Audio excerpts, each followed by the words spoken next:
ઇસ્લામ ધર્મના મહાન પૈગંબર સાહેબની 1500મી વિલાદત નિમિત્તે દર વર્ષની પરંપરા મુજબ આ વર્ષે પણ ભાવનગર શહેરના કસ્બા અંજુમને ઇસ્લામન દ્વારા આજ રોજ શુક્રવાર સવારે 8:30 કલાકે ભાવનગર શહેરના ચાવડી ગેટ વિસ્તારમાં આવેલ હજરત પીર મોહમ્મદ શાહ બાપુની વાડીમાંથી એક શાનદાર જુલુસનો પ્રારંભ કરવામાં આવ્યો હતો।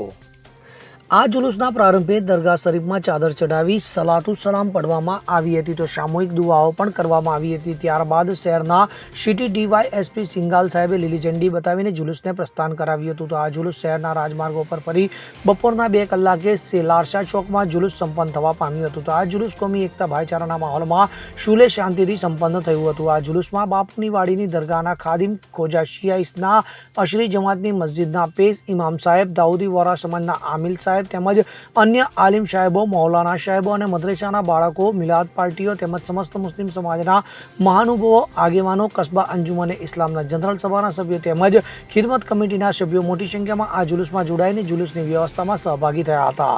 તો અંદાજે ભાવનગર શહેરના 50,000થી વધુ લોકો આ જુલુસમાં જોડાયા હતા। તો આ જુલુસમાં ટ્રકો રિક્ષાઓ ઊંટ ગાડી ઘોડે સવારો ટ્રેક્ટર મોટર કાર સહિતના મોટી સંખ્યામાં વાહનો પણ જોડાયા હતા। અને આ જુલુસમાં સુન્ની દાવતે ઇસ્લામીના મુબલિગો 300 વધારે મુસ્લિમ પોશાકમાં સામેલ હતા અને દાઉદી વોરા સમાજનું તાહિરી બેન્ડ મુખ્ય આકર્ષણનું કેન્દ્ર બન્યું હતું। તો આ જુલુસના રૂટ ઉપર શરબત દૂધ કોલ્ડ્રિંકના સ્ટોલ ઊભા કરાયેલા હતા તેમજ જુલુસ દરમિયાન ઠેર ઠેર નિયાઝનું વિતરણ પણ કરવામાં આવ્યું હતું। તો આ જુલુસનું ભાવનગરના નગરજનોએ ઠેર ઠેર સ્વાગત કરી કોમી એકતાનું ઉદાહરણ પૂરું પાડ્યું હતું। આ જુલુસમાં પોલીસ ડિપાર્ટમેન્ટ તરફથી સુંદર બંદોબસ્ત જાળવવા બદલ તમામ પોલીસ અધિકારીઓ પીજીવીસીએલ મહાનગરપાલિકાના તેમજ સંબંધિત સરકારી વિભાગના અધિકારી તેમજ કર્મચારીઓએ તથા ઇલેક્ટ્રોનિક તથા પ્રિન્ટ મીડિયાનો સમગ્ર મુસ્લિમ સમાજ વતી કસ્બા અંજુમને ઇસ્લામના પ્રમુખ અને જુલુસ કમિટીના કન્વીનર હાજી મહેબૂબ જમાલભાઈ શેખે આભાર વ્યક્ત કર્યો હતો। રુસ્તમ શેખ સાથે CN24 ન્યૂઝ ભાવનગર। હવે જુઓ દેશ દુનિયાની તમામ ખબરો તમારી આંગળીના ટેરવે।